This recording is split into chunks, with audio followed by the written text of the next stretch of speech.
Naabot na sa Sugbo ang mga automated counting machines kung ACM nga gamiton alang sa eleksyon sunod buwan.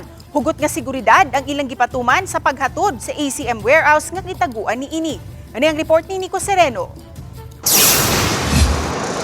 Mga alas 9 sa buntag na abot sa logistics hub sa Mandaue City ang mga trailer nga gikargahan sa makina. Kini na ang ikaduhang shipment alang sa Sugbo.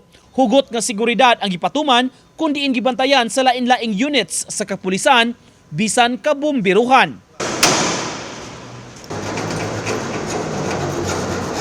Atubangan sa abogado ug representante sa COMELEC, giablihan ang container van.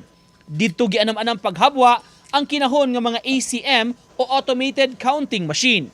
Matag usa niini dunay marka kung para asa nga lungsod ug barangay ang ACM. Transparent lang kita. Nakita ninyo kanina nga naitulo ka seal, di ba? O niya puro single use. So meaning kung gipotol na to, nagamit na ilisanan gito glain. Pangunayan sa logistics company ang paghatod sa ACM padung sa mga syudad ug kalungsuran.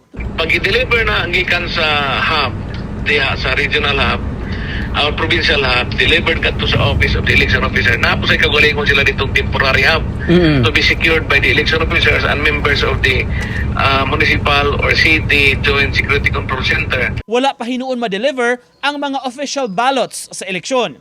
Samtang matod sa regional director sa COMELEC, dunay budget ang ahensya sa mga transportation o delivery sa kagamitan ngadto na sa adlaw sa eleksyon. Kami ang mag-hire sa kinan para kargahan sa mga maestra o ang mga equipments namo.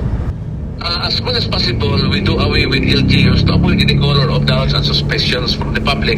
But you can also tap other government agencies, especially kato among deputized agencies like for example, DPWH, Philippine Coast Guard. Samtang dunay pipila ka mga ballot boxes nga nadawat nga dunay mga buak atul sa delivery. Matud sa COMELEC, dali ra hinuon kining mailisan kay duna may mga sobra. Uban ni Godfrey Relien, Nico Sereno,